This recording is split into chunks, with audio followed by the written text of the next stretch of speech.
सहना भवतु सहनो भुनक्तु सह वीर्यं करवावहै तेजस्विनावधीतमस्तु मा विद्विषावहै।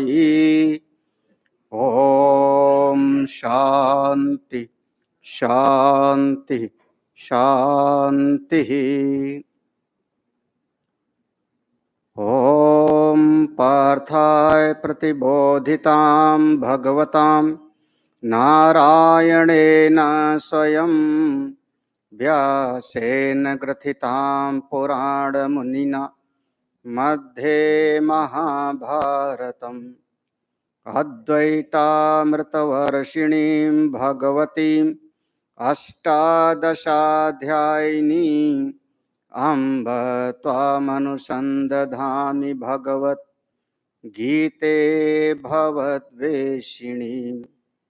यं ब्रह्मा वरुणेन्द्ररुद्रमरुतः स्तुवन्ति दिव्यैस्तवैः वेदैः साङ्गपदक्रमोपनिषदैः गायन्ति यं सामगा ध्यानावस्थिततद्गतेन मनसा पश्यन्ति यं योगिनो यस्यान्तं न विदुषुरासुरगणा देवाय तस्मै नमः। एक बार कल के श्लोक पढ़ लेते हैं, चित्त में स्मरण हो जाएगा। पांचवा छठा चौथा पांच। श्री भगवानुवाच मया तत्तमिदं सर्वं जगदव्यक्तमूर्तिना मत्स्थानि सर्वभूतानि न चाहं तेष्वस्थितः न च मत्स्थानि भूतानि पश्य मे योगमैश्वरम्। भूतभृन्न च भूतस्थो ममात्मा भूतभावनः। यथाकाशे स्थितो नित्यं वायु सर्वत्र गोमहान् तथा सर्वाणि भूतानि मत्स्थानित्युपधारय। सर्वभूतानि कौन्तेय प्रकृतिं यान्ति मामिकाम्। कल्पक्षये पुनस्तानि कल्पादो विसृजाम्यहम्।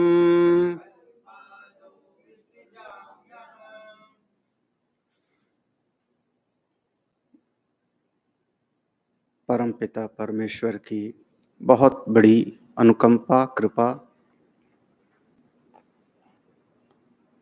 उन्हीं की वाणी का हम लोग चिंतन मनन इस अध्यात्म विद्या केंद्र के अंतर्गत दैया जी गीता चिंतन माला के अंतर्गत हम लोग बैठ के कर पा रहे हैं। परमेश्वर को, सभी संतों को वंदन नमन करते हुए सभी आत्मस्वरूप भक्तजन श्रीमद् भगवत गीता जी का 9वां अध्याय। गीता जी से जब हम एक चिंतन और मनन करते हैं तो कुछ बातें तो बिल्कुल साफ साफ हमारे सामने स्पष्ट होती है। अपने चित्त में धारण करने के लिए अपने मन के भीतर उस भाव को पक्का करने के लिए जैसे पहला एक निश्चय हमको करना चाहिए। पहला निश्चय भगवान है। हाँ, भगवान है। इसको हम कहते हैं अस्ति भाव। उपनिषद में घोषणा कर दिया कि अस्ति इत्येव उपलब्धव्यः। जिसने कहा कि वह है, उसको कभी न कभी परमात्मा की प्राप्ति भी हो जाएगी। और जिसने कहा कि वो नहीं है, अगर ऐसी चित्त में भावना बन गई कि वो नहीं है, तो उसको पाने के लिए प्रयास भी नहीं करेगा, तो कभी आगे बढ़ेगा भी कैसे, पाएगा कैसे? असत ब्रह्मेति चेद वेद असन्नेव स भवति। वो असद ही हो जाएगा। तो पहली बात तो ये भगवान है। वो भले कैसे हैं अभी हमको पता नहीं।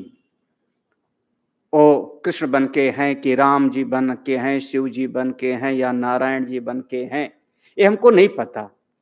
लेकिन मेरी आस्तिक की बुद्धि है, मेरे हृदय की दृढ़ भावना है कि भगवान है। भगवान है। जब मैं हूं तो भगवान भी है। हाँ, कई बार ऐसा भी होता है हमको दिखाई नहीं पड़ते। हाँ, हमारे इस जगत में हाँ, हमने देखा नहीं कि हमारे परदादा थे कि नहीं थे, लेकिन विश्वास हम कर लेते हैं कि मेरे परदादा थे, क्योंकि मैं हूं तो मेरे पिताजी रहे होंगे, पिताजी हैं तो दादा भी रहे होंगे। हमने नजरों से तो नहीं देखा। बहुत सारी चीजें नजरों से हमको नहीं दिखाई पड़ती। कभी भी हम इतना ज्यादा प्रत्यक्ष पर मेरा भरोसा नहीं है। ना जाने कितनी तरह की इसी कमरे में किरणें आपकी जो है चल रही, मोबाइल की, टीवी की, न जाने कितनी चीजें की, हमको दिखाई थोड़े पड़ रहा है, लेकिन है, बिल्कुल है। उस प्रकार की मशीन लगती है तो उसको पता लग जाता है। तो ये पहला हमारे भीतर भाव होना चाहिए कि भगवान है। ठीक है। हाँ, एक बात और, थोड़ा और एक कदम आगे बढ़े। भगवान और हमारी दोनों की जाति एक है कि नहीं? हाँ? मान लो उनके गुण, स्वजाति भाव, आपने उनको कहा सच्चित आनंद, तो आप कौन हो? वाह वाह, तो जाति कौन हो गई? एक।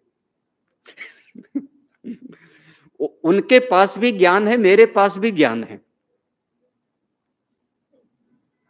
बस फर्क इतना है कि उनके ज्ञान के साथ में सर्व लग गया, हमारे ज्ञान के साथ अल्प लग गया, बस इतना ही तो है ना। हम हैं अल्पज्ञ और वो हैं सर्वज्ञ। क्या बात है। तो ज्ञान उनके पास भी है, ज्ञान हमारे पास भी। अब देखो, समझने के लिए अब गीता जी से अपने अवलोकन करो। भगवान का परम प्रिय है यह जीव। बार बार याद है, ममैवांशो जीवलोके जीवभूतः सनातना, ईश्वर अंश जीव अविनाशी। जैसे आत्मा वही जायते पुत्रा, मेरा पुत्र है और मेरा पुत्र कहीं जाने लगता है, किसी कार्यवशात नौकरी आदि के लिए कहीं बाहर जा रहा है, तो हम अपने पुत्र की व्यवस्था के लिए, उसकी देखभाल के लिए कुछ न कुछ तो उसको पूंजी देंगे ना। बस इतना है कि जितना मेरे पास है सब नहीं दूंगा। हमारे पास करोड़ों है तो उसमें से 10,000 दे दूंगा, जाके खर्चा चलाना, यही ना। तो जो परमेश्वर का ये जीव है, उन्हीं का अंश है, इतना तो कम से कम आपको मानना पड़ेगा। हाँ, आत्मा मत कह देना, आत्मा अंश के भाव से रहित है। कौन? जी, ममई वांसो। तो जब ये उसका अंश है, तो जब उनके पास से चलने लगा, तो परमेश्वर के पास तीन शक्ति है।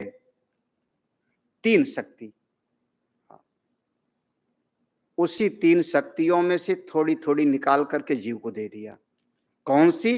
पहली शक्ति परमेश्वर के पास है ज्ञान शक्ति। बस इतना है कि उनके पास वो ज्ञान शक्ति पूरा का पूरा है, समग्र रूप से है। हम लोग भगवान शब्द की परिभाषा करेंगे। भग की परिभाषा में 6 चीज कहते हैं।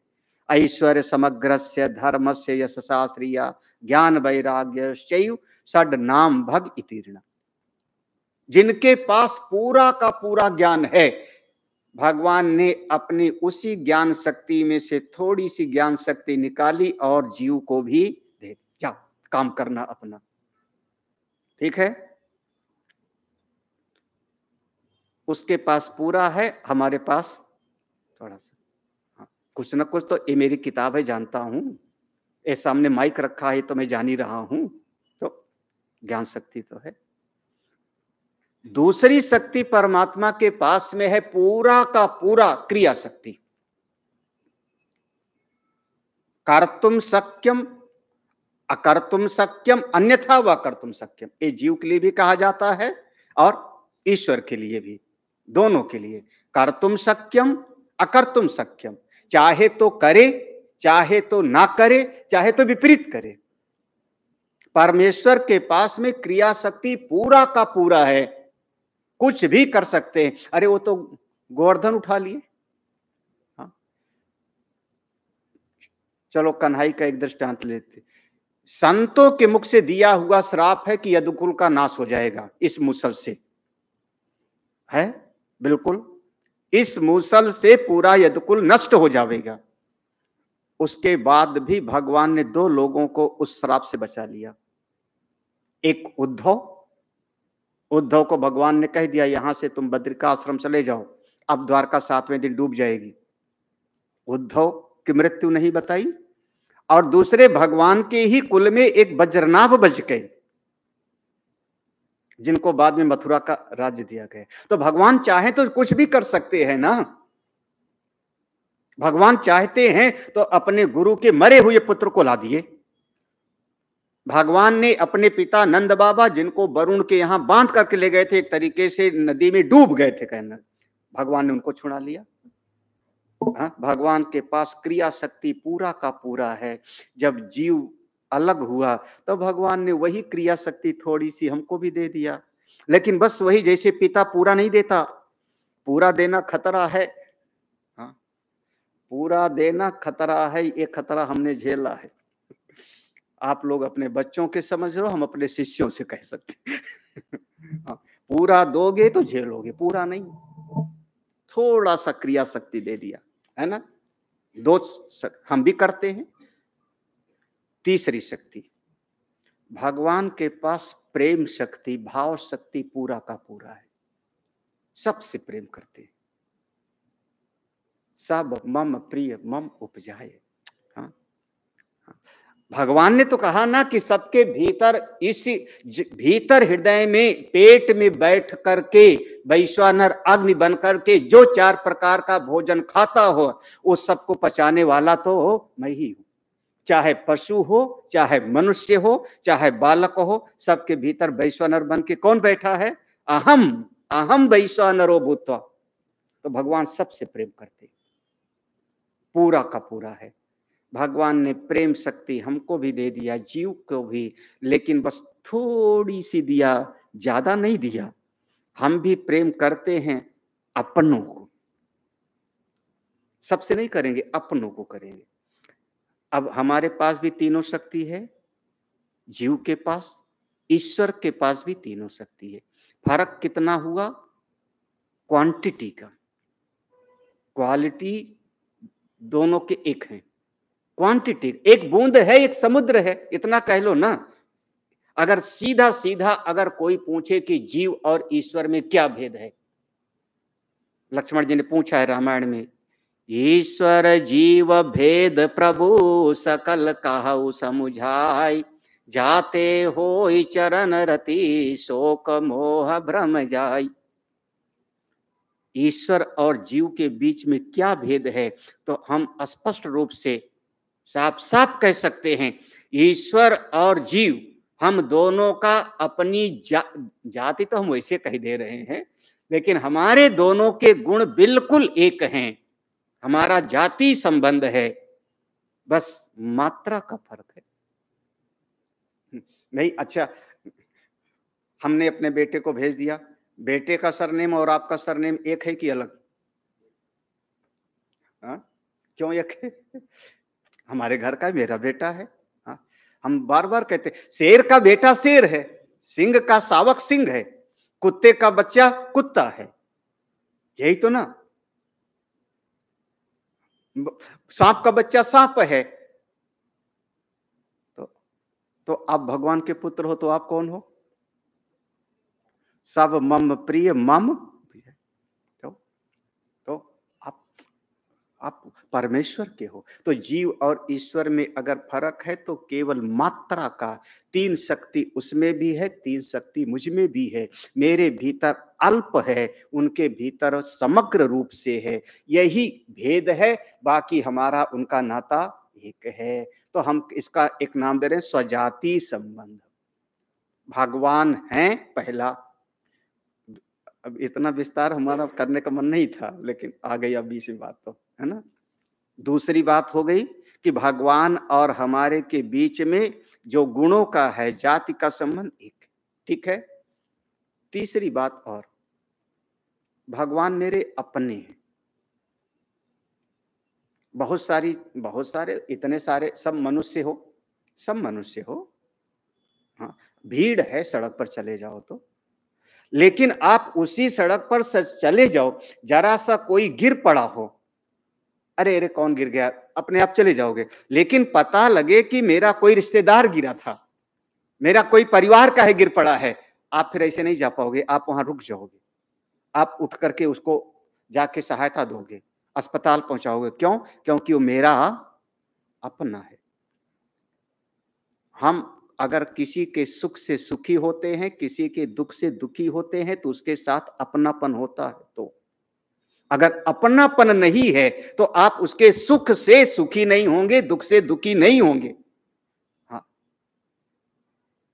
यही हमारा गोपी का भाव है ना। हाँ, गोपी कौन है? भगवान के सखा लोग कौन है? भगवान मेरे अपने हैं। हम लोग भजन गाते हैं, गोविंद मेरो है, गोपाल मेरो। भगवान मेरे अपने हैं जी, अपने। आप अपनापन बना, एक साधारण सा कर्मचारी भी आपके साथ अपनापन बना लेवे। हाँ, आपके जहां पर वो काम करता है, मेरी जगह पर, हमारे नुकसान को अपना नुकसान समझे, हमारे फायदा को अपना फायदा समझे, हमारी दुकान को ठीक ठाक रखे, हमारे ऑफिस को ठीक ठाक रखे, आपका उससे एक लगाव हो जाएगा। उसकी बच्चे की शादी होगी, आप उसका ख्याल रखोगे। बीमार हो जाएगा तो आप ख्याल रखोगे। क्यों? क्योंकि उसका मेरे साथ थोड़ा, और वहीं पर दूसरा कर्मचारी हो आप ही के पास में, और बस अपना केवल नौकरी करे और भाग जावे, अपनापन ना होवे, तो आप भी उसके सुख दुख में उतना साथ नहीं दो। ये तो आप अपने जीवन में अनुभव करके देखो। हम किसी के सुख से सुखी होते हैं, दुख से दुखी होते हैं, तब जब उसके साथ मेरा अपनापन होता है। तो ऐसे अपनापन भगवान के साथ क्यों ना जोड़ लो? भगवान मेरे अपने। हाँ, नहीं जोड़ पाते तो भी वो अपने हैं, जोड़ लो, आपका भला हो जाएगा। भगवान हैं, भगवान के हमारे गुण सेम हैं, और भगवान मेरे अपने। ठीक है, चलेगा? अब इसको आप गीता जी में ढालना चाहो तो ढालो, आप भागवत में आप देखना चाहो तो देख लो। हाँ, कहीं पर भी देखना चाहो, जहां पर भी कोई शिष्य प्रार्थना करता है गुरु से तो कहेगा मम प्रभो। हाँ, एक चौपाई याद है ना, दीन दयाल बिरद संभारी हरहु नाथ, नहीं, वो जो हमारी उन्होंने कहा था, विश्वनाथ मम नाथ पुरारी त्रिभुवन महिमा विदित तुम्हारी। ये पार्वती जी ने कहा, विश्वनाथ मम नाथ पुरारी त्रिभुवन महिमा विदित तुम्हारी। जब पार्वती पूछने लगती तो कहती आप सारे जगत के नाथ हो, आप विश्व के नाथ हो, ये सब ठीक है, लेकिन मैं पूछती हूं क्योंकि आप मेरे अपने हो, मामनाथ। मामनाथ। गीता जी में भगवान ने कहा ना, अर्जुन तुझको मैं इसलिए ज्ञान दे रहा हूं क्योंकि तुम मेरे हो। याद है, भक्तोसी सखा चेती, कहा ऐसा, भक्तोसी, तो मेरे भक्त हो, तो मेरे मित्र हो। नहीं तो धर्मात्मा तो युधिष्ठिर है, उनको ज्ञान सुनाना चाहिए था, पितामह भीष्म को सुना देता मैं। लेकिन अर्जुन तुम्हारा मुझसे अपनापन है, और जिसका अपनापन है उसके लिए आप कुछ भी करने के लिए तैयार हो जाओगे। जब प्रभु के साथ अपनापन जोड़ लिया तो भगवान मेरे साथ हमेशा है। हृदय हृदय के धरातल पर भक्त होना चाहिए और ज्ञान के धरातल पर मुक्त हो जाओ, दोनों स्तर पे रहना चाहिए। हृदय के धरातल पर अंतःकरण है, मन बुद्धि है, तो मैं भगवान का हूं। जब तत्व ज्ञान की चर्चा होगी तो मैं कह दूंगा कि सारा जगत मिथ्या है, बिल्कुल मैं मुक्त हूं, लेकिन भगवान मेरे अपने। ठीक है, हो गई बात। अंतिम बात कह दूंगा, भगवान मैंने कितनी कह दी, भगवान है अस्थि भाव। भगवान मेरे और उनके, हम दोनों के गुण मिलते हैं।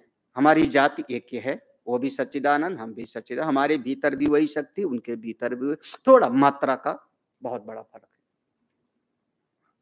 और कोई चौथी शक्ति नहीं है उनके पास, बल्कि अनेक संत लोग तो इस प्रेम की शक्ति को भी क्रिया शक्ति के अंतर्भूत मान लेते हैं, दो ही शक्ति मानते हैं। कई बार भाष्य में पढ़ोगे ज्ञान क्रिया शक्ति से युक्त, ज्ञान और क्रिया, वहां प्रेम को उन्होंने उसी में जोड़ लिया। जैसे वेद को आप तीन भाग में मानते हो, कर्म का, उपासना का और ज्ञान का, दो तीन भाग किया आपने, कर्म, उपासना और ज्ञान। लेकिन आचार्यों ने दो ही भाग किया ना, पूर्व मीमांसा और उत्तर मीमांसा। पूर्व मीमांसा हो गया कर्म का और उत्तर मीमांसा हो गया ज्ञान। तो पूर्व मीमांसा के अंतर्गत ही, कर्म के अंतर्गत ही उपासना आके समा जाएगी, उसी के अंतर्गत भक्ति आ गई। तो ऐसे हमने वहां तीन विभाग कर दिया, क्रिया की शक्ति, ज्ञान की शक्ति और प्रेम की शक्ति, समझने के लिए। वही उनमें है, हम में भी। वो मेरे अपने, वो मेरे अपने, अपनापन बन गया।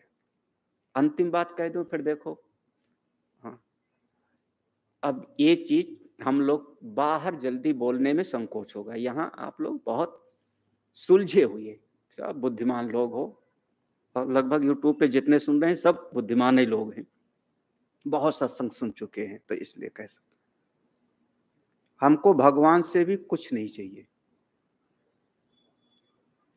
चलेगा? हमको भगवान से भी कुछ नहीं चाहिए। मैं क्यों मांगू, मैं क्यों मांगू? हाँ, नहीं जम रही बात। हाँ, अच्छा, छोटा बच्चा है, 6 महीने का है, साल भर का बच्चा है, वो कभी कहता है कि हमको दवाई दो, बल्कि दवाई लेके मां जावे तो भागता है। हाँ? सर्दी लग रही है तो क्या वो कहेगा कि हमको स्वेटर पहनाओ? उसके माता पिता ध्यान रखेंगे। मैं भगवान का अपना हूं, वो मेरे अपने हैं, तो उनकी जिम्मेदारी है मेरा ख्याल रखे। मैं मांगू क्यों, मैं क्यों मांगू? और मांग करके तो मैं अगर उससे मांगूंगा भी, चाहूंगा भी, तो अपनी बुद्धि के अनुसार मांगूंगा ना, अपनी अकल के अनुसार मांगूंगा ना। जब वो देंगे तो अपनी हैसियत के अनुसार देंगे। कोई संत ने हमको एक चुटकुला सुनाया, दृष्टांत। उनका कोई एक छोटा बच्चा है, 4-5 साल का, और स्कूल की ड्रेस वगैरह पहन करके, बैग वगैरह लेकर के स्कूल के लिए निकला, तो रास्ते में एक दुकान है। वो दुकान पर जा करके वो बच्चा जो है टॉफी मांगता है, कुछ चॉकलेट, टॉफी, टॉफी दे दो। दुकानदार का अपने सब संबंध है, पड़ोस का है, तो उसने कहा डब्बे में से निकाल ले, हमारे पास ग्राहक बहुत है, हम डब्बे में से निकाल ले। तो उसने कहा नहीं, आप दे दो। वहीं कोई महात्मा खड़े बगल में देख रहे हैं, वो बच्चा कहता है आप दे दो, और वो कहते नहीं नहीं निकाल ले, डब्बा से निकाल ले, जितना पसंद आवे ले ले। हाँ। कुछ देर के बाद में अब वो दुकानदार वाला जो है बातचीत में थक गया, उसने निकाल करके और उसको जो है बच्चे को दिया, उसने ऐसे लेकर के जो है चल पड़ा, है ना। समझ में आ गई बात। हाँ, महात्मा जी ने पूछा क्या हुआ, तो उसने कहा कि महाराज समझो मेरी मुट्ठी तो छोटी ही है, अगर मैं निकालता तो इतना सा निकलता, और जब उसने निकाला तो देखो कितना आ गया। बच्चा बुद्धिमान है कि हम? हम मनुष्य लोग तो जब देखो तब ठाकुर जी से ये कर दो मेरे लिए, वो कर दो मेरे लिए, वो कर दो मेरे लिए। मैं क्यों चाहूं? आप जितने परम भक्त हैं, जितने परम भक्त का हनुमान जी ने कभी कुछ मांगा हो? कभी कुछ मांगा हो? हाँ। कभी एक शब्द कह दिया त्राहि त्राहि भगवंत, बस इतना, कभी कुछ मांगा नहीं। हमारे उद्धव जी ने कभी कुछ मांगा हो? मीरा ने कुछ मांगा हो? चैतन्य महाप्रभु ने कुछ मांगा हो? जब हम इनकी महिमा पढ़ते हैं, इनको देखते हैं, तो जब ये कुछ नहीं चाहते फिर भी वो करता है, हम कभी कुछ नहीं मांगते फिर भी वो हमारे लिए करता है, तो मैं मांग करके क्यों अपनी अकल खराब करूं? हमको भगवान से भी कुछ नहीं मांगना। जम रही कि नहीं बात? हाँ, हमको कोई फरमाइश नहीं करनी है। आप हमारे लिए, हे कृष्णा, आप जो करते हो मेरे लिए वही सबसे अच्छा है। एक माँ अपने छोटे के बच्चे के लिए जो करती है, उस छोटा बच्चा जो 6 महीने के लिए जो करती है वही सबसे अच्छा है। भले इंजेक्शन लगवाती है या उसको कड़वी दवाई पिलाती है या उसको स्वेटर पहनाती है, वही उसके लिए अच्छा है। हाँ। आप अगर हमको थप्पड़ भी मारते हो तो भी अच्छा है। आप हमारे जीवन में थोड़ा प्रतिकूल परिस्थिति लाते हो तो वो भी अच्छा है। शायद उसी में मेरा हित होगा, मेरा उसी में कल्याण है। जब इतनी इतनी भावना मेरी पक्की होती है प्रभु के प्रति, तब आपके भीतर वो भक्ति का भाव अंकुरित होता है। तब आप, फिर हम कहते हैं मैं भगवान का भक्त हूं, मैं भक्त हूं। हाँ? ठीक है। हाँ, हाँ, हाँ, थोड़ा कठिन है, यही कठिन है, क्योंकि जब तक सब ठीक ठाक रहता है तब तक समस्या नहीं होती। घर में, परिवार में, अपने शरीर में भी जब तक ठीक ठाक है तब तक जो है, जरा सा तकलीफ हो जाती तब भगवान से, प्रभु बताओ ऐसा ऐसा कर दीजिए, वैसा कर दीजिए, बस शुरू हो जाता है। बस ऐसे प्रभु की शरण में हम रहें, ऐसे प्रभु। ओ भगवान कौन है? तो कहते हैं भूत भृत। उस शब्द पर ध्यान देना, वहां से मेरा ध्यान गया। श्लोक है ना, हमने कल पढ़ा था, भूत भृत, सारे जगत का भरण पोषण करने वाला कौन? मैं। न च भूतस्था, न च भूत भृत, सब का भरण पोषण करने वाला मैं हूं, लेकिन उनके भीतर जाकर के चिपक नहीं जाता हूं मैं, उनसे कोई हमारा संसर्ग नहीं हो जाता, उनके गुण दोष से मैं प्रभावित नहीं हो जाता। मैं भूत, मम भूत भावना, ये जो मम मम मेरी जो आत्मा है वही सारे जगत की उत्पत्ति स्थिति प्रलय का हेतु है। कैसे है? इस बात को फिर दृष्टांत में दिया भगवान ने कि जैसे आकाश में ये वायु सर्वव्यापक है, उसी प्रकार से मुझ परमात्मा में, मुझ परमेश्वर में ये सारा जगत उत्पन्न होता है, स्थित रहता है, प्रलय होता है, सब मेरे भीतर चलता रहता है। प्रभु कैसे? तो 7वां श्लोक था, हम लोग 6 श्लोक तक कर पढ़ चुके थे, 7वें श्लोक पर ध्यान देना। हाँ, सर्वभूतानि मामिकाम प्रकृतिम कल्पक्षये, मिला ना ऊपर, थोड़ा सा अन्वय करेंगे तो सर्व कौन्ते, हे कौन्ते संबोधन है, कौन्तेय हे कौन्तेय, सर्वभूतानि मामिकाम प्रकृतिम, सारे भूत, सर्वभूतान, सर्व है विशेषण, भूतानि माने पांचों महाभूतों से उत्पन्न हुए, जितने पांचों महाभूतों से लोक परलोक और लोक परलोक में प्राणी आदि जितने हैं, वो सब के सब 14 लोक और 14 लोक में रहने वाले प्राणी सारे के सारे मामिकाम प्रकृति, मेरी जो प्रकृति है, कौन? अपरा प्रकृति, मेरी अपरा प्रकृति कौन सी?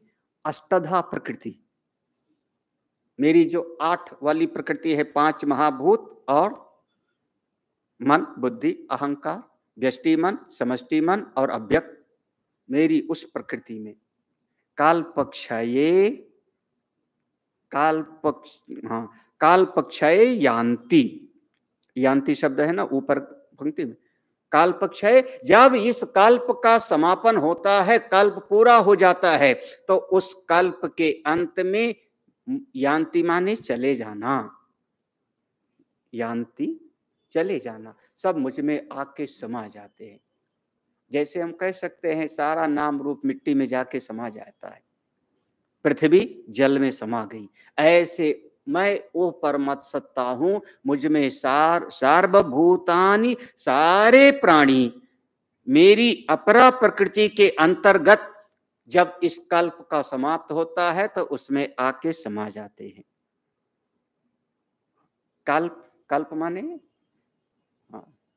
कल्प, एक कल्प का विषय 8वें में आ चुका था। 1000 वहां पर था, हाँ, युग सहस्र पर्यंतम, 1000 चतुर्युग के बराबर ब्रह्मा जी का एक दिन होता है। ये 8वें अध्याय में आया हुआ है। जैसे 4 युग है, सतयुग, त्रेता, द्वापर और कलयुग, ये चारों युग है। अब देखो, ये बाहर की तरफ हमको इस भौतिक जगत में ही इसका विचार करना है। अब इसका यहाँ पर आध्यात्मिक अर्थ नहीं लेना है, आध्यात्मिक अर्थ जहां पर इसका लेना होगा वो प्रसंग अलग होगा। ये 4 युग में कलयुग की आयु हो गई 4,32,000 कलयुग की, द्वापर की तो इसका 2 से गुणा कर दो, 4,32,000 का 2 से गुणा कर दो तो जितना हुआ उतना हो गया द्वापर का, और फिर इसी 4,32,000 का 3 से गुणा कर दो तो जितना होगा उतना त्रेता का हो जाएगा। ठीक है, और इसी 4,32,000 का 4 से गुणा कर दो तो जितना होगा उतना हो जाएगा सतयुग। अब कैलकुलेटर लेके कर लो गणना। अब गणित कठिन तो नहीं लग रहा है कहीं, हमको तो नहीं कठिन लगता। वैसे हम रटाएंगे तो रटना कठिन है।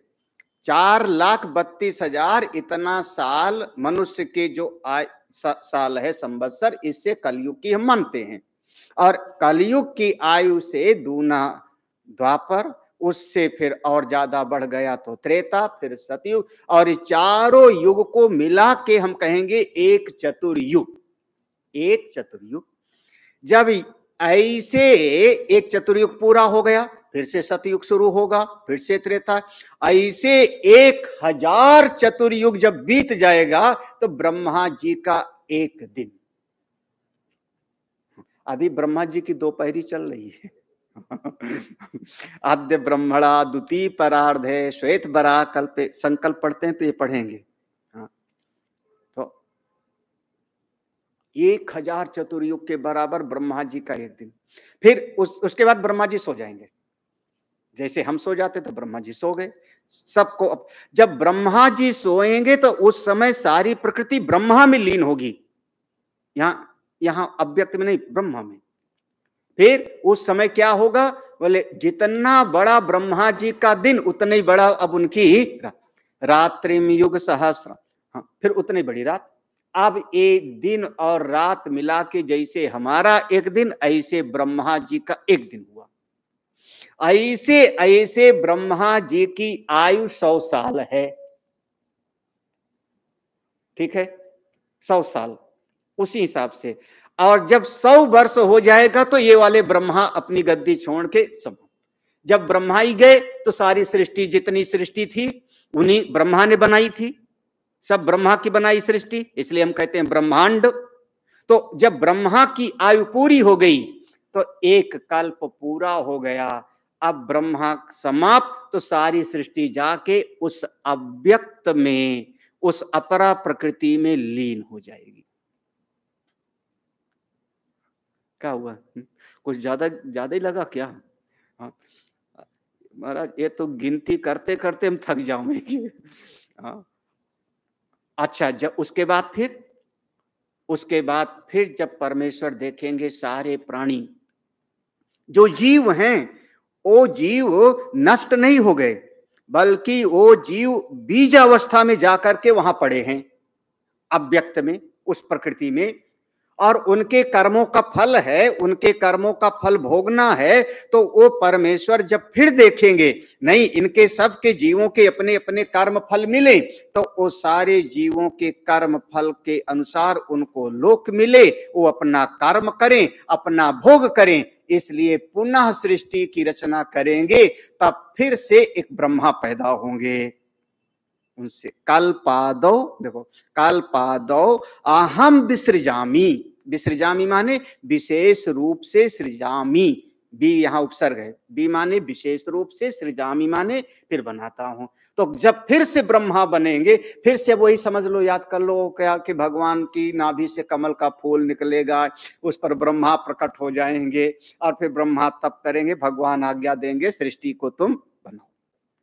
तो कल्प के आदि में मैं ही इस प्रकृति में से समस्त जीवों को निकाल करके कराता हूं, और जब कल्प समाप्त होता है तो सारे प्राणी इसी हमारी अपरा प्रकृति में आकर के लीन हो जाते हैं। और इस प्रकार से ये सारा जगत उत्पत्ति और स्थिति चलती रहती है। 7वां श्लोक, 8वां श्लोक एक बार। अब एक बात यहां पर यह आया, जब मान लो सारी सृष्टि लीन हो गई, सारी प्रकृति लीन हो गई, सबका सब नष्ट हो गया, तो वहां से हम फिर क्यों फिर से पैदा हो जाते? ना पैदा हो गए हम, काहे के लिए दुख वाली दुनिया में आ गए? हाँ, जब यहाँ पर हमने 40 साल 80 साल देखा संघर्ष है, कष्ट है, तो जब एक बार यहां से छुटकारा मिला, वहां पहुंच गए अपरा प्रकृति में, तो वहीं से हम उधर निकल जाएंगे, फिर इधर क्यों आएंगे?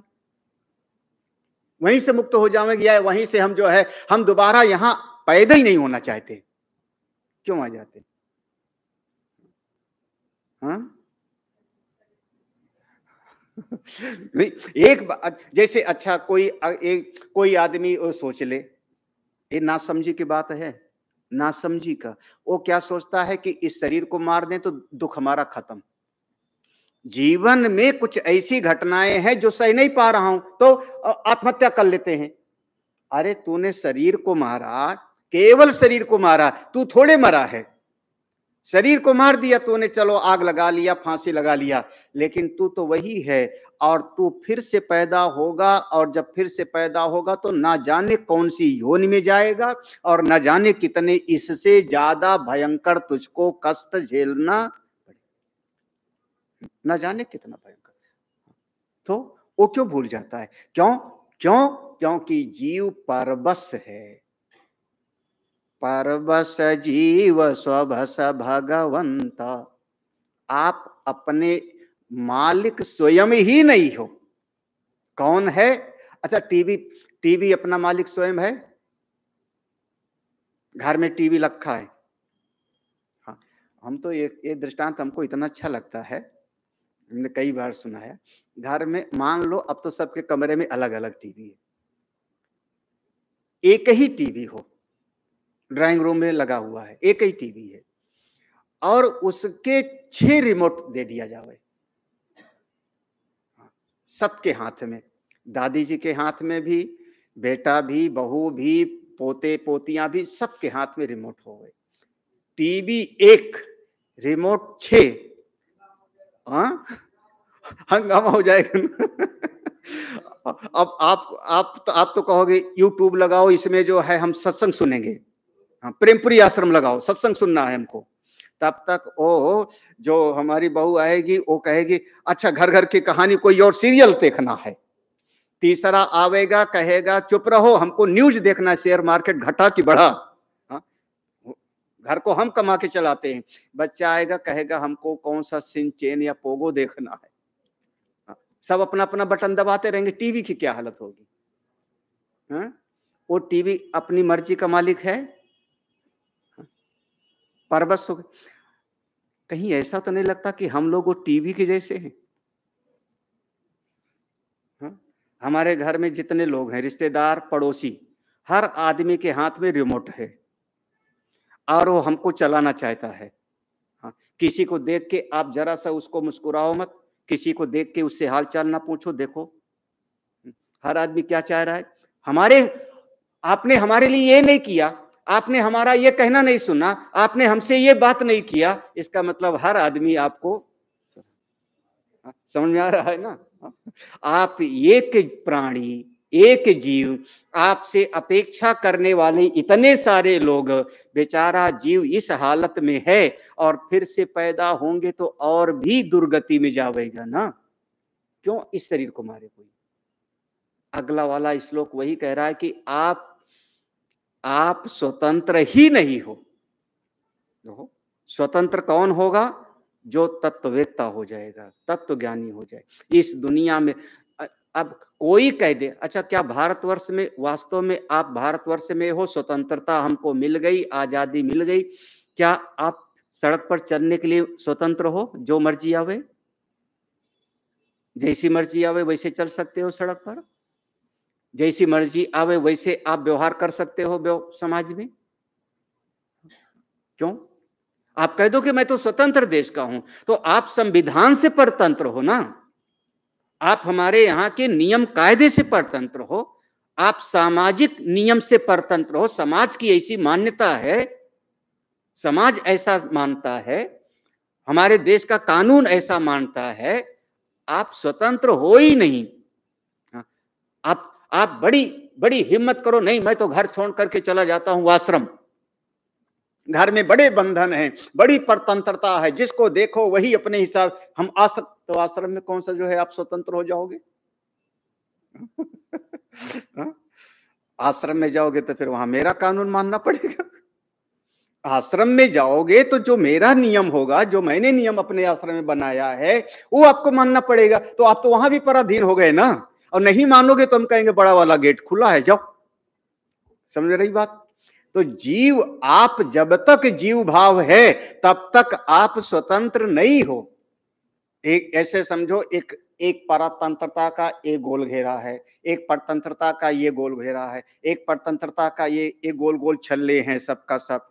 आप इतनी स्वतंत्रता है कि इस परतंत्रता में से निकल के इसमें चले जाओ, इसमें से निकल करके या तो इसमें चले जाओ, या आप भारतवर्ष को छोड़ करके दूसरे देश चले जाओ, वहां का सिटीजनशिप ले लो, वहां का ग्रीन कार्ड होल्डर बन जाओ, तब भी वहां पराधीन हो कि नहीं वहां के कानून से? नहीं नहीं, वहां का कानून नहीं मानोगे तो, हाँ? तो आप स्वतंत्र कहां हो? कहां स्वतंत्र बताओ हमको? आप लंदन जाके बस जाओ, अमेरिका जाके बस जाओ, वहां के नियम आ जाएंगे, वहां का कानून आ जाएगा। तो आपकी बस इतनी स्वतंत्रता है कि यहां से निकल के वहां जा सकते हो। आप घर छोड़ के आश्रम में चले जाओ, फिर आश्रम में आपको पराधीनता लगे तो वो आश्रम छोड़ करके दूसरे आश्रम, फिर वहां भी पराधीनता लगेगी तो उसको छोड़ करके जिंदगी इसी में बीत जाएगी। क्यों? जब तक आपका ये देह है, जीव भाव है, तब तक आप स्वतंत्र नहीं। अगला श्लोक पढ़िए, बड़ा बहुत बढ़िया है। हाँ? कुछ हाँ? प्रकृतिम स्वामवष्टभ्य प्रकृतिम स्वामवष्टभ्य विसृजामि पुनः पुनः भूतग्राममिमं कृत्स्नम् अवशं प्रकृतेर्वशात् प्रकृति वृषा भूत ग्रामम इमम कृष्णम। हम लोग यहाँ संधि करके पढ़ते हैं और कुछ परंपरा में संधि नहीं करते पाठ के समय पे। दोनों बातें हैं, दोनों सही है। तो मवसम भी पढ़ सकते हैं, लेकिन वहां पर है अवश्यम। कृष्णम धन अवश्यम। कृष्णम का अर्थ होगा संपूर्ण, पूरा, पूरा का पूरा। तो इसका अब थोड़ा ऐसा अन्वय करो। स्वाम ऊपर मिलेगा आपको, स्वाम को पहले ले आओ। स्वाम प्रकृतिम अवष्टभ्य। स्वाम माने अपनी, भगवान कह रहे हैं अपनी। मैं अपनी प्रकृति को धारण करके, अपनी प्रकृति को अपने नियंत्रण में रख करके, अवष्टभ्य माने अपने बस में रख करके, अपनी प्रकृति को अपने काबू में रख करके, और यहां जितने भी प्राणी हैं जगत में, कौन? इमम कृष्णम भूतग्राम, ए भूतग्राम इमम कृष्णम, ये जितने प्राणी हैं ये सब के सब, बस वही ब्रह्मा से लेके चींटी तक सब के सब कैसे हैं? अवश्यम। देखो अवश्यम, सारे प्राणी कैसे हैं? परवश हैं, परवश हैं। अवश्यम माने अपनी मर्जी के मालिक नहीं, परवश हैं। क्यों परवश हैं? ये जितने जीव हैं परवश क्यों हैं? वहां जब अव्यक्त में रह रहे हैं, प्रकृति के अंदर, जब प्रलय के अंतर प्रलय में वहां रह रहे हैं, तो परवश क्यों है? तो कहते हैं उनके भीतर का जो प्रकृति है, प्रकृतिर वशात जो अविद्या, कामना और कर्म का बीज है, वो वहां ज्यों का त्यों है। अविद्या है, कामना का बीज है, और जो कर्म किया है उसके संस्कार वहां पर ज्यों, जिसको हम लोग कह लो संचित कर्म। उस जीव के संचित कर्म का नाश नहीं है, तो अपने पुराने संचित कर्म से वह जीव वहां पर अभिभूत है, परवश है। जब वो परवश है तो मैं उस सारे जीवों को अपने अपने कर्म के अनुसार उनको लोक मिले, उनको शरीर मिले, अपना फल भोग करें और कर्मों का क्षय करके जीवन मुक्त हो जाएं। इसलिए पुनः पुनः विसृजामि, मैं फिर से सृष्टि की रचना करता हूं। यहां दो बार है ना पुनः पुनः।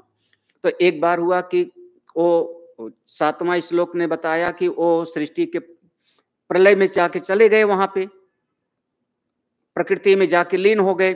फिर उसके बाद कल्प शुरू हुआ तो फिर वहां से बनाया, उसके बाद फिर लीन हो गए। तो यहां दो बार पुनः पुनः का अर्थ हुआ कि बार बार फिर से वहां पैदा होंगे, फिर वह जब कल्प क्षय होगा तो फिर जाके उसी में चले जाएंगे, वहां से फिर ए आके बनेंगे, और बार बार ये प्रकृति बनाती रहती है। और ये जो जीव है फिर अपने यथा कर्म, जैसे कर्म है, जैसे संस्कार हैं, उसी के अनुरूप कभी देवता, कभी असुर, कभी चौपाया।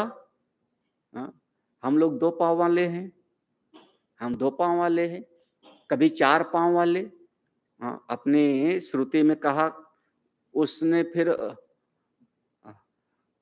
बकरे बनाए, गाय बनाया, घोड़े बनाए, हाँ, 1 खुर वाले प्राणी बनाए, 2 खुर वाले प्राणी बनाए। अब बताओ, हम लोग जब पढ़े तो चौंक पड़े। 1 खुर वाला माने जैसे घोड़ा वगैरह होता है, और 2 खुर वाला जैसे हमारे जो है गाय वगैरह होते हैं, उनका खुर बीच में से फटा होता है। हाँ, ऐसे ऐसे बनाया। तो अब 4 पांव वाले भी होते हैं, 6 पांव वाले भी होते हैं। 6 पांव वाले जीव, भागवत में हमारी गोपिका राधा जी वगैरह उद्धव को जब व्यंग बोलती हैं तो माध्यम बनाया किसको? भंवरे को। और वो भंवरे का वहां नाम दिया 6 पांव वाला सडंगा। 6 मकड़ी के 6 पांव, मकड़ी के 6 पांव। घर में गिन लेना, मिल जाएगी घर में लगा हुआ कहीं ना कहीं। समुद्री एक जीव होता है 8 पांव वाला ना, ऑक्टोपस, 8 पांव वाला। 100 पांव वाले भी होते हैं। बरसात में इतना बड़ा जो है पता नहीं कौन सा लाल लाल सा जीव घूमता है ना, देखो, हाँ, कन खजूरा जैसा। ऐसे 100 पाँव वाले, 1000 पाँव वाले भी हो सकते होंगे। इतना बड़ा एक मोटा मोटा, इतना मोटा मोटा बड़ा सा होता है। ये सब का सब जैसे कर्म होगा, जैसे संस्कार होगा, उसी के अनुरूप शरीर प्राप्त होगा। यथा कर्म यथा संस्कार यथा श्रुति, उसी फिर अब फिर से शरीर मिला, फिर से शरीर। अब सब शरीर मिला तो किस लिए मिला था? कि थोड़ा साधना कर लो, जिसने हमको बनाया है उसका ध्यान भजन कर लो। अब ऐसा कुछ कर लो कि इस चक्कर में मत पड़ो, निकल जाओ यहां से, पार हो जाओ। लेकिन जब जीव यहां पर मनुष्य के शरीर में आया तो सब भूल जाता है, सब भूल जाता है। अब उसको बस अमुक अमुक अमुक, ये संसार, ये माया का परिवार, ये बाहर पांचों विषय उसको ऐसा घेर लेते हैं कि उस परमेश्वर का जिसने हमको शक्ति दिया होश नहीं। हाँ, और जब होश होता है तो शक्ति खत्म, शक्ति खत्म। और फिर से वैसे ये बार बार विसृजामि पुनः पुनः, मैं फिर से बनाता हूं, फिर एक सबका सब सृष्टि प्रलय हो जाता है, फिर मैं बनाता हूं। और ऐसे सृष्टि अनादिकाल से चलती चली आ रही है। इस 7वें श्लोक में एक शब्द है आखिर में, देखना, अहम विसृजामि। अहम, अहम माने भगवान ने कहा अपने लिए ना, मैं। युष्मत अस्मत दो प्रकार का, तो अस्मत में होगा अहम, अहम आवाम वयम। अहम माने मैं। तो प्रभु एक मन में अब जिज्ञासा हो गई। संशय क्या? संशय जिज्ञासा। अगर आप सबको बनाते हो बार बार, सबको बार बार बनाते हो, तो आपने किसी को असुर योनि में बनाया, किसी को सांप बनाया, किसी को लंगड़ा लूला बनाया, किसी को स्वस्थ बनाया, तो आपने अच्छों को बनाया तो आपने धर्म का काम किया होगा। आपने खराब बनाया तो आपने पाप किया होगा। तो आपको फिर पुण्य और पाप तो आपको भी लगना चाहिए ना। क्योंकि पुण्य और पाप लगेगा किसको? कर्ता को। पुण्य और पाप हमेशा कर्ता को लगता है, जिसके भीतर डूअरशिप है, मैं करने वाला हूं, तो आपको पुण्य और पाप है। जिस क्षण आपके भीतर कर्ता भाव नहीं होगा, कोई पुण्य पाप नहीं। आप भाई बहन एक बिस्तर पर सो रहे हैं, सोते समय करवट बदला, दोनों का बहुत प्रेम है। करवट बदला, भाई का पांव हाथ लगा या बहन का हाथ लगा गाल पर धड़ाक से, हाँ, चौंक करके देखा, बहन सो रही है, ये तो करवट बदला, हाथ लग गया उसका। भाई अब कुछ नहीं करेगा, चुपचाप उसके हाथ को उठा के किनारे कर देगा। ठीक है ना, समझ में आ रहा? अच्छा, दोनों जग रहे हों और वैसे हाथ जरा सा छू दे वो, अब धड़ाक से दोनों में तू मैं उठा पटक हो जाएगी। वो चिल्लावेगा, मम्मी देखो। हाँ? क्यों? क्योंकि जगते समय दोनों के भीतर अब कर्ता भाव है। तूने हमको ऐसे छुआ, मैं धड़ाक से मारूंगा। और जब वो गहरी निद्रा में था, उसका हाथ लग गया, अब वहां पर हम कुछ नहीं कहें, क्योंकि उस समय कर्ता भाव नहीं था। जिसके भीतर कर्ता भाव होगा उसी को पाप लगेगा, उसी को पुण्य लगता है। और आपने कहा कि अहम विसृजामि, मैं विशेष रूप से सृष्टि बनाता हूं, तो इसका मतलब करने वाले आप हो गए। जब करने वाले आप हो गए, प्रकृति का माध्यम बना के आप करते हो, तो आप करते हो तो अच्छी बनाई आपने तो उसका पुण्य, और खराब बनाया तो उसका आपको पाप। ये तो धर्म धर्म हो गया। तब तो आपको भी दोष लगना चाहिए ना। भगवान अगले श्लोक में कहते हैं, यही खास बात है अर्जुन, मैं सब करता हूं लेकिन फिर भी मुझको कोई पुण्य पाप नहीं। बस फिर तो वही बात है प्रभु, फिर वो वाला तरीका हमको भी पता लग जाए तो वही मैं भी कर लूं, फिर तो बच ही जाऊं। तो ये बात हम लोग कल सुनेंगे, आज तो यहाँ विश्राम दे रहे हैं।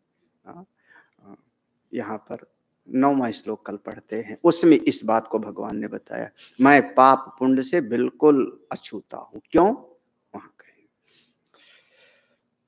बोले सच्चिदानंद भगवान की। वो 4 चीजें याद रहेंगी ना। भगवान है, अस्ति भाव, अस्तित्व उपलब्धव्य। अगर असद भाव होगा तो श्रुति कहती असन्नेव स भवति, असद ब्रह्मेति वेद। हाँ, भगवान है, भगवान और मेरे जो गुण हैं, हाँ, सेम है, मात्रा का फ़र्क है। वो मेरे अपने हैं और चौथी वाली बात मानो तो अच्छा, ना मानो तो भी अच्छा। हर इच्छा, हाँ। एक एक संत ने बढ़िया बात कही चौथी वाले पे। उन्होंने कहा अगर भगवान मेरे अपने हैं, हाँ, ये महाराज श्री का वचन था। महाराज श्री पूज्य स्वामी अखानंद ने कहा, कोई पत्नी है, पति के साथ उसका नाता है, मेरे पति हैं, उन्हीं के लिए दोनों का आपस में प्रेम है। अब पत्नी कहती नहीं मैं अपने पति से कुछ नहीं माँगूँगी, मेरा प्रेम है। तो अगर साड़ी चाहिए तो पड़ोसी से माँगे फिर वो।